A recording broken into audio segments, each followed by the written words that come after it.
오늘 설교 본문도 지난주 본문과 같은 시편 108편입니다. 108편은 시편 속에 있는 두 편의 시를 짜집게 한 거라고 지난주에 그러셨는데 건너뛰는 게 아니라 두 줄을 하네 그렇게 생각하시는 분들이 계시다면 이 말씀에 대해서 우리가 이 본문의 의미 자체도 중요하지만 성경이 지금 그런 방식으로 우리에게 또다시 말씀하고 계시다는 것 속에서 제가 성경 전체와 관련하여 특별히 매년 반복하는 통독과 관련하여 우리가 다시 한번 상기하고 확인해야 될 내용을 나누고자 오늘도 이 말씀을 본문으로 삼았습니다. 크게는 두 가지인데 첫째 하나, 지난주에도 말씀드렸다시피 하나님의 말씀이 굉장히 중요하다는 것을 우리는 이 시편을 통해 다시 한번 확인할 수가 있습니다.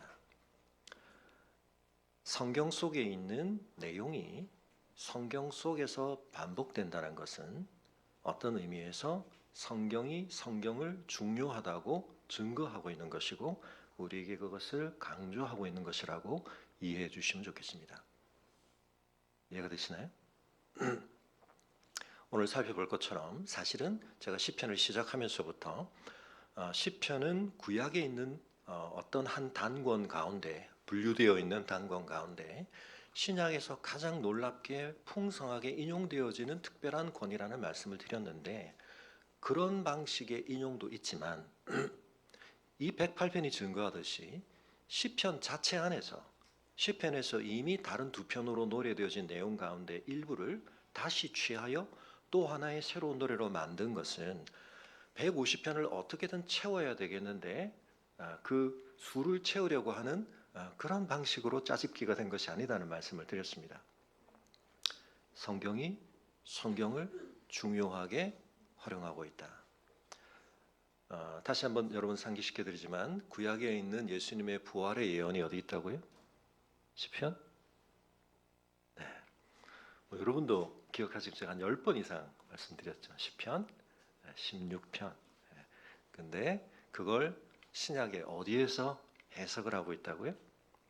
사도행전 2장에 있는 베드로의 설교에서 명확하게 두 번이나 언급을 하면서 그것은 그리스도의 부활에 대한 다윗의 예언적인 내용이 담긴 것이다라고 성경이 해석을 하고 있다.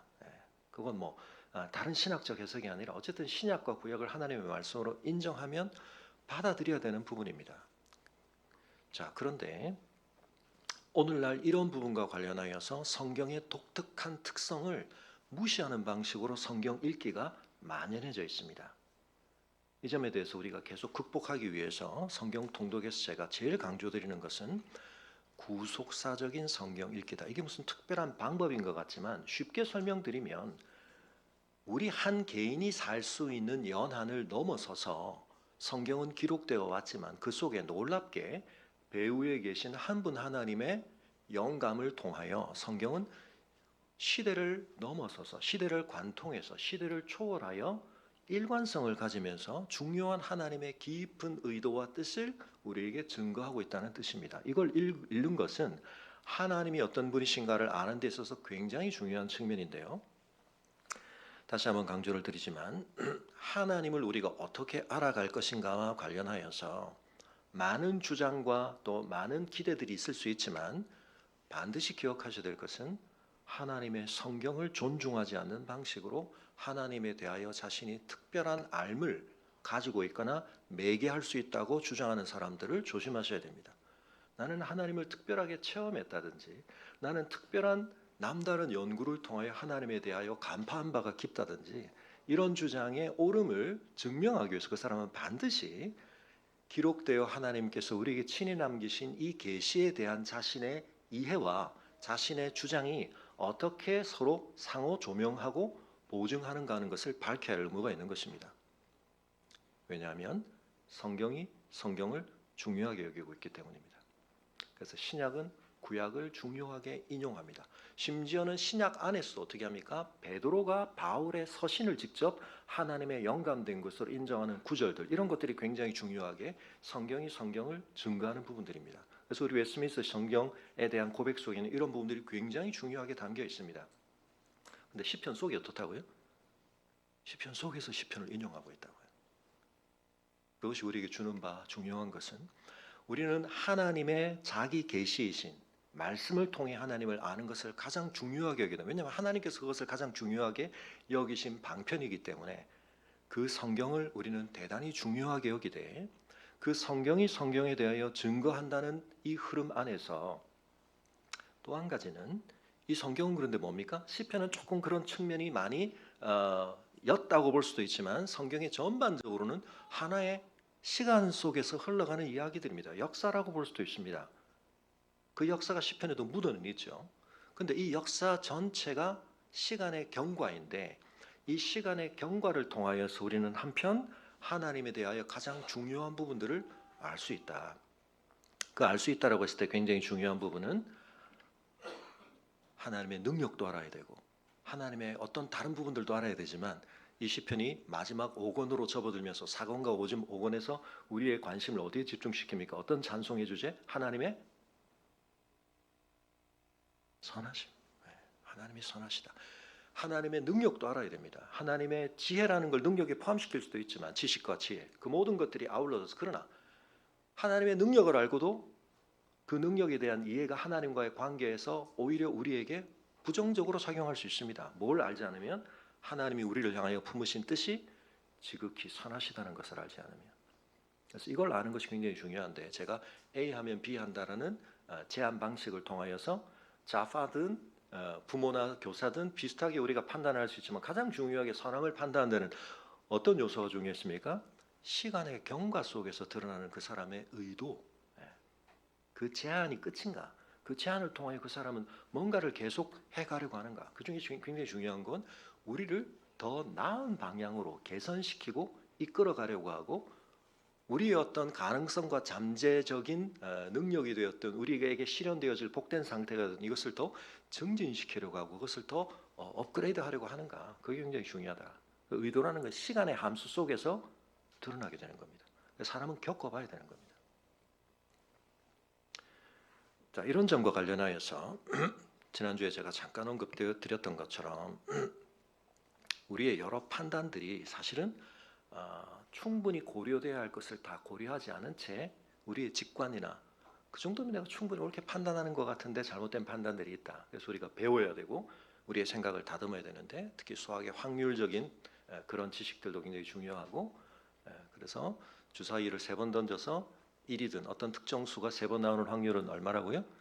6분의 1 곱하기 3이라서 2분의 1이 아니고 한 40% 조금 넣는다 말씀을 드렸습니다. 그죠? 그럼 확률에 대한 것도 우리가 이해를 해야 되지만 굉장히 중요한 부분들에 있어서 우리의 그런 판단들을 업데이트하는 데 있어서 베이즈라고 하는 장로교 목사님이 중요한 기여를 했다.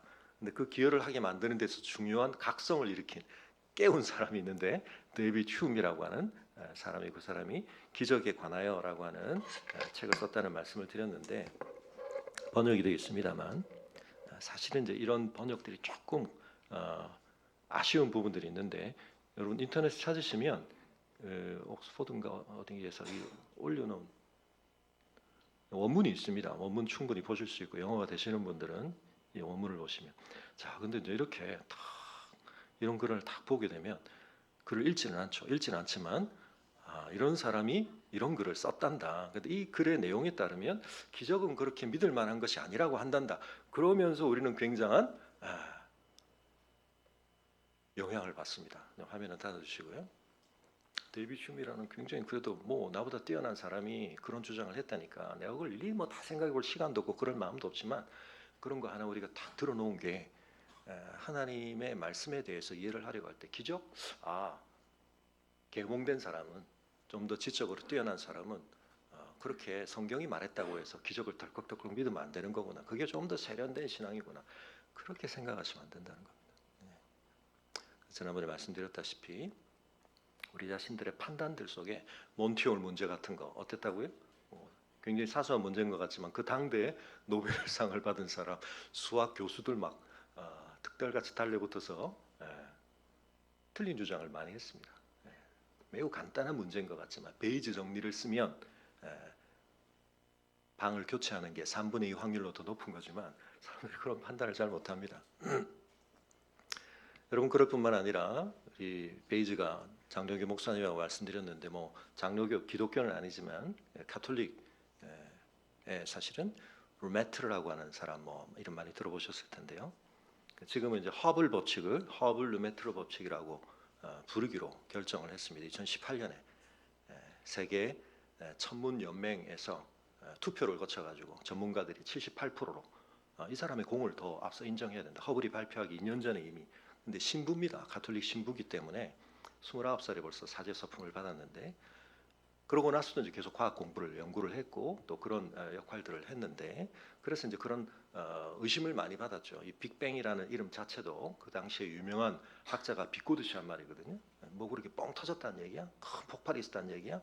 왜냐하면 이 창세기에 주장하고 그 이전의 지배적인 세계관하고 너무 반대적으로 창세기의 내용을 그래도 더 지지하는 것처럼 물론 빅뱅 이론이 창세기의 창조 이론을 완전히 대변하는 과학 이론이라는 뜻은 아닙니다. 그 전에 너무 20세기 중반까지 지배적이었던 생각을 그것이 크게 뒤집었기 때문인데요. 그런데 문제는 그 루메트르가 벨기에 사람입니다. 그 벨기에 솔베이에서 아시다시피 그 유명한 사진 있죠. 사진에 찍힌 29명 가운데 뭐 17인가 19명이 노벨상 받은 사람이 그 유명한 그 학회. 아인슈타인이 거기 갔기 때문에 루메트르가 아인슈타인을 만나러 갔습니다. 아인슈타인 일반 상대성이 굉장히 중요한 근거가 돼서 자신은 이 빅뱅 이론을 만든 거기 때문에 아인슈타인한테 인정을 받으려고. 근데 아인슈타인이 당신이 수학은 잘했을지 모르지만 당신의 생각은 틀렸다고 하면서 그 이론을 역겹다고까지 표현을 했습니다. 굉장한 무시를 당했습니다. 아인슈타인은 정적 우주를 믿고 있었습니다. 우주는 팽창하지 않는다. 자기 이론이 사실은 준함인데도 불구하고 이런 말씀을 드리는 이유는 여러분 당대의 가장 뛰어난 사람도 한계 속에 있습니다. 전문가들이 많이 살펴봤겠지. 맞습니다. 우리보다 더 뛰어나게 살펴본 부분이지만 그러나 때로 그들이 철저하게 갇혀있는 패러다임 속에서 보다 보면 굉장히 중요한 문제에 대해서 가장 영향력 있는 틀린 말을 확산시키는 데 기여할 수도 있는 겁니다. 그런 사례들은 비일비재합니다. 자, 여러분 휴미 뭐라고 했다고요? 기적을 누군가의 증언에 근거하여 믿는 것은 옳지 않다. 그렇게 말했습니다. 근데 여러분 뭐 지금 보셔봐야 이게 글자가 작아서 안 보이시지만 제일 처음에 하고 있는 내용이 성경에 대한 내용이 거기 나옵니다. 사도들이야 자기들이 직접 봤으니까 거 증언했다고 치자. 그러나 그 내용들이 계속 전해지면서 어떻게 됩니까? 휴먼 철저히 경험주의에 입각한 사람이기 때문에 내가 직접 감각으로 경험한 것만 우리에게 가장 확실한 지식으로서의 지위를 가집니다. 거기서부터 파생될수록 관념화될수록 그건 점점 확실한 증거로서의 파워를 잃는 거거든요. 근데 그게 계속 그렇게 필터를 거치다 보면 약화되는 건데 그걸 그렇게 덜컥 믿는 것. 그리고 물론 휴미라고 하는 사람이 인과 법칙이라든지 이런 것들에 대해서 굉장히 의심을 하기는 했지만 자연 속에 있는 어떤 제1성, 늘 한결같은 어떤 것에 비추어 보자면 그런 예외적인 사례에 대한 보고 하나를 가지고 수많은 사람들이 경험하는 그렇지 않은 일상적 경험을 뒤집는 믿음을 가지는 거 글쎄 뭐 이런 얘기를 한 겁니다. 쉽게 말씀드리면. 그런데 여러분 이런 사람이 성경을 안 읽었다는 걸 알 수가 있죠. 깊이 안 읽었다는 걸. 성경에서 기적이 그런 식으로 영향을 미치지 않는다는 걸. 성경이 전해준 내용에 대한 믿음이 그렇게 형성되지 않았을 뿐만 아니라 성경 자체 안에서 자신이 말하는 방식으로 사람들이 기적을 보고 믿어서 그런 믿음을 가지게 되는가? 아니라는 걸 충분히 알 수 있습니다. 어떻게 알 수 있습니까? 성경에서 가장 중요한 기적 중에 하나가 뭡니까? 예수님의 부활입니다. 예수님이 부활하셨다는 사실에 대해서 여러분 누가복음 24장만 제대로 읽어봐도 엠마오로 내려가는 제자들이 무슨 얘기를 들었죠? 증언을 들었습니다. 예수님이 살아나셨을 가능성에 대해서 생생한 증언을 하는 사람들, 물론 예수님의 부활한 몸을 본 것은 아닙니다만 예수님의 무덤이 비어있다는 소식을 들었지만 여러분 그것 듣고 엠마오로 가던 사람들이 길을 돌이키거나 하지 않았습니다. 듣고도 갔습니다. 왜요? 그 증언이 뒤집기에는 자신 안에 예수 그리스도의 십자가라는 사건이 이미 확정적으로 내려진 판단을 너무 강력하게 그들이 영향을 받고 있었기 때문에 그 의미에 대해서는 제가 여러 번 말씀드렸습니다만 유대 종교 지도자들이 굉장한 머리를 써서 신명기 21장 23절에 있는 규정과 예수님의 십자가의 죽음을 오버랩시키려고 하는 많은 그 고려가 성공적으로 작동을 한 거고 그것은 누구보다 바울에게 그러한 신념을 확고하게 심어준 거죠. 야 복잡할 거 없어. 어디에 달려 죽었는지 봐. 로마의 처형법인 그 십자가 뭐야? 나무지. 구약이 뭐라고 그랬어? 나무에 달려 죽은 자에 대해서 우리는 율법이 항상 어떤 해석을 해왔지? 하나님께서 저주를 해서 죽은 거야. 뭐 그 사람이 엄청난 기적을 하고 뭐 너희가 보기에는 그럴듯한 말을 하고 굉장히 남다른 뭔가 고상한 일이 있어서 보이지만 그거 다 속은 거야. 결말만 보면 알지. 나무에 달려 죽었지. 끝. 그 결론이 너무 결정적이었습니다. 그 다음 자기들이 메시아에 대해서 걸었던 기대. 메시아라면 로마의 압제, 이방인의 압제로부터 우리를 구원해서 다윗의 왕권을 회복시키는 그런 아웃풋, 결과를 우리에게 줄 것이라고 우리는 분명히 성경이 말하는 내용, 물론 그건 선별적으로 그것만 들은 겁니다만 그림을 가지고 있는데 몽타주가 틀린 겁니다. 이방인에 의해서 처참하게 비참하게 죽어? 그런 메시아는 아니지. 뭐 다시 살아나? 뭐 어째 그런 건 중요하지 않은 겁니다. 다시 한번 우리 누가복음 24장으로 가보겠습니다. 그래서 오늘 설교는 이 구약과 신약의 관계를 비롯한 성경이 성경을 자정하는, 성경을 우리가 어떻게 믿고 성경에서 어떻게 하나님을 알고 하나님의 선하심을 믿는다는 것이 이 찬양으로 가는 삶이 무엇인가 하는 것을 다시 한번 우리가 또 한번 재확인하는 건데요. 여러분 누가복음 24장 제가 뭐 이것도 설교를 너무 많이 해드렸죠. 이 부분이 왜 중요하다고요? 예수님께서 부활하신 뒤에 특정한 사람을 만나셔서 가장 긴 시간을 한편 보내신 내용, 12제자 말고. 근데 여러분 예수님께서 어떻게 하셨습니까? 제일 확실한 방법은 뭐죠? 흉이 말하듯이 경험을, 감각적 경험을 제공하시는 겁니다. 야, 뒤통수 탁 때리시면서 날 봐, 눈 똑바로 뜨고 날 만져봐. 물론 예수님께서 그 방법을 도마에 대해서는 쓰셨습니다. 그 방법도 안 쓰신 건 아닙니다. 그러나 여기서는 뭘 하시죠? 그걸 하시기 전에 뭘 하신다고요?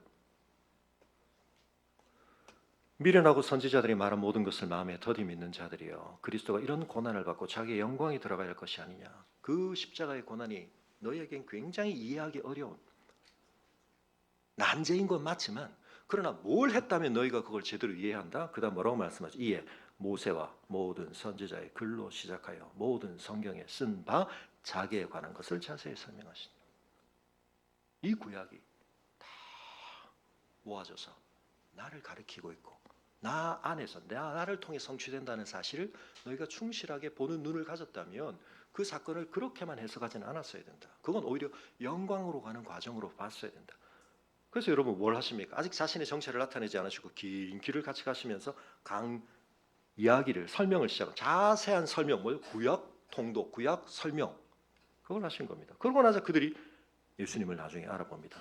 떡을 떼는 가운데, 이건 좀 이따 얘기할 오병이의 기적과도 관련이 되는 거죠. 그러고는 다시 제자들에게 나타나셔서 44절에 또 뭐라고 말씀하십니까? 내가 너희와 함께 있을 때 너희에게 말한 바 곧 모세의 율법과 선지자의 글과 또 뭐요? 시편에 나를 가리켜 기록된 모든 것이 이루어져야 하리라 한 말이 이것이라 하시고. 그래서 여러분 성경은 성경 자체에 대한 해석을, 관점을 제공하고 있습니다. 성경 전체의 시간의 경과를 뭐로 봐야 되느냐? 하나님이 뜻하신 바를 하나님은 신실하게 역사 속에서 포기치 아니하시고 실현해 가신다. 물론 겉면만 보면, 외형적으로만 보면 하나님의 그 언약은 성취되어 가는 과정이 아니라 인간의 불순종 속에서 특별한 부름을 받은 이스라엘의 반역 속에서 실패해가는 이야기로 본다. 무슨 성취야? 이스라엘이 저렇게 망하는데 시편 속에 있듯이 이들이 하나님에 의해서 보호를 받고 구원을 받는 게 아니라 버림을 받는 것 같고 세상에 다 흩어져 버리고 있는데, 그런데 놀랍게도 이 이야기들이 성취되고 있다. 여러분 이런 관점을 우리가 가져야 되는 것입니다. 여러분 성경에서 가장 중요한 예수님의 부활과 관련해서 성경은 직접 증언들의 중요한 보고를 합니다만 그 증언을 한 사람들이 그 확신에 이른 것은 보았기 때문만이 아니었습니다. 사실은 보고도 그들 마음속에 그 본 것을 해석하는 데 있어서 강력한 저항을 하던 패러다임이 깨어지는 과정들이 있었던, 그걸 깨는 데 있어서 가장 결정적인 힘을 발휘한 게 뭐라고요? 그리고 예수님 자신이 그것을 깨는 데 있어서 가장 중요하게 우리에게 적용돼야 하는 원리가 뭐라고요?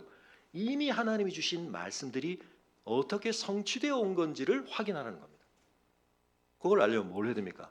앞에 주신 말씀을 알아야 되는 거죠. 그냥 눈에 번쩍하는 일이, 전기 충격이 있었다는 걸 가지고 그리스도인이 되는 게 아닙니다. 하나님께서 이 천지를 창조하시고 일궈 가시는데 하나님은 일관된 뜻을 가지시고 깊은 의도를 가지시고 그 일을 약속하시고 실현해 가시는 거예요. 이걸 봐야 그분 믿을 만하구나 이렇게 되는 겁니다.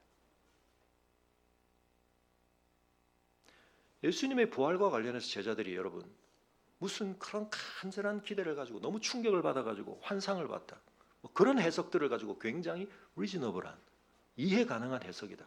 그건 성경을 이해하는 게 아니죠. 성경을 엉뚱하게 보고 있는 겁니다.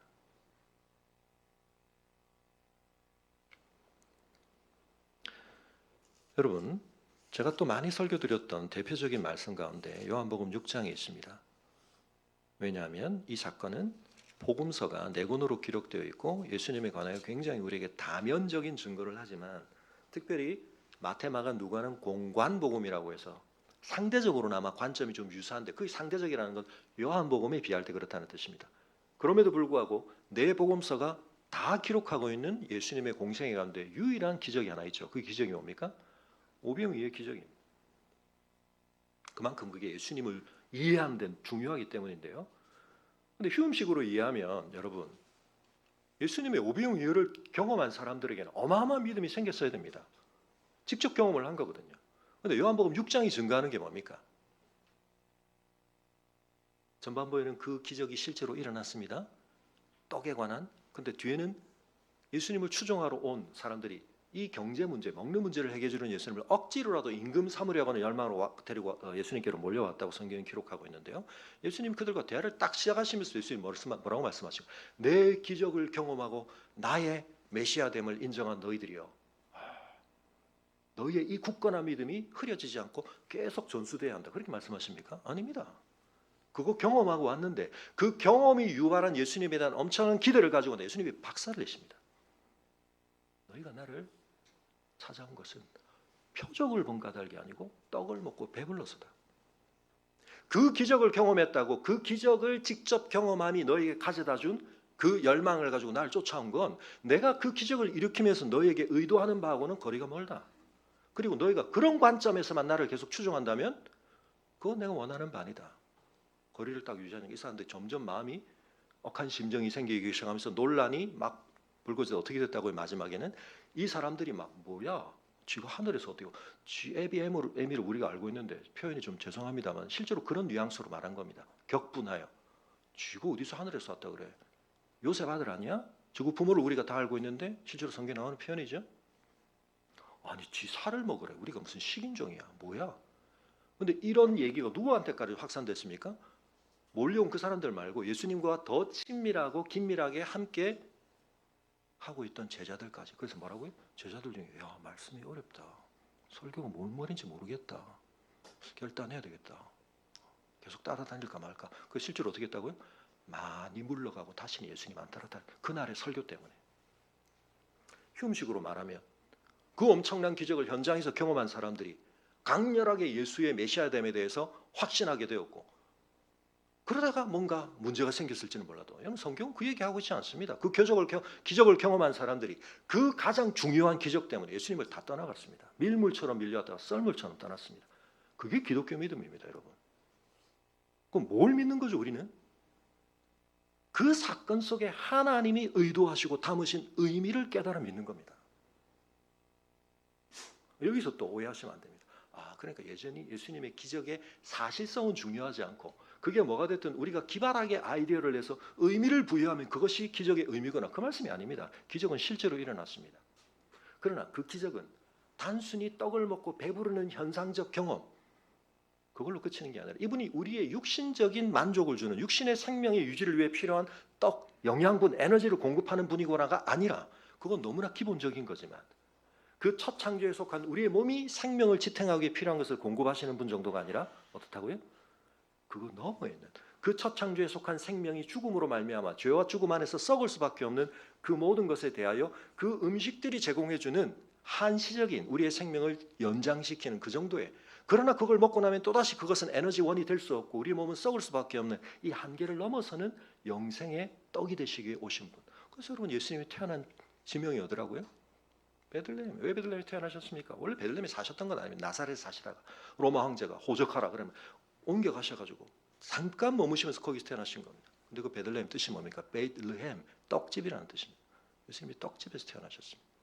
하늘로 쏜 생명의 떡이시기 때문에 오병이의 기적을 일으키신 것이고 그래서 요한복음 6장은 4절에 그 시기를 언제라고 말하고 있습니까? 6월절.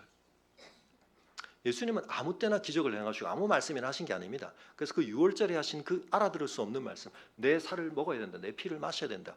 그건 첫 번째 유월절과 마지막 유월절의 조명을 받아야 이해될 수 있는 말씀. 첫 번째 유월절은 뭐죠?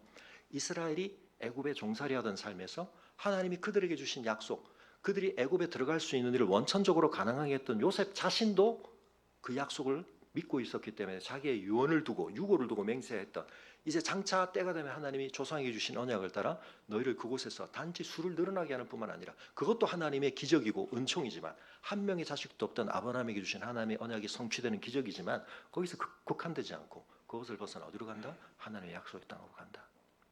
그 일을 하나님이 최종적으로 실현하신 분수령이 된 사건이 뭡니까? 애굽에 있는 10가지 재앙의 마지막 유월절. 그들에게는 죄와 사망의 권세에서 해방이 되는 하나님의 구원이 성취되는 사건인데, 예수님께서 누가복음 22장에서 제자들과 함께 둘러앉으셔서 레오나르도 다빈치가 최후의 만찬이라고 이름 붙인 그 식사, 정확한 이름은 뭐라고요? 마지막 유월절 만찬. 유월절을 끝장낸 날이에요. 마지막 유월절. 왜? 유월절이라고 하면 있어야 됐던 그 최초의 유월절을 성립시킨 언약의 피를 제공한 양을 먹는 것이 유월절 절기의 중요한 의미인데, 지금도 유대인들은 그 양 먹습니다. 뭘 안 믿기 때문에요? 뭘 인정하지 않기 때문에요? 그것의 진정한 성취이신 유월절 양으로 오신 예수님의 완전한 십자가에서 유월절 성취를 인정하지 않기 때문에 그거 계속 철저하게 지키는 겁니다. 그게 전통입니다. 그런데 우리는 그걸 왜 안 합니까? 왜 성찬을 합니까? 거룩한 예식을 저렇게 얼렁뚱땅. 아니죠. 우리는 본질을 믿기 때문에, 예수님의 십자가 안에서 그것이 성취됐다는 걸 믿기 때문에.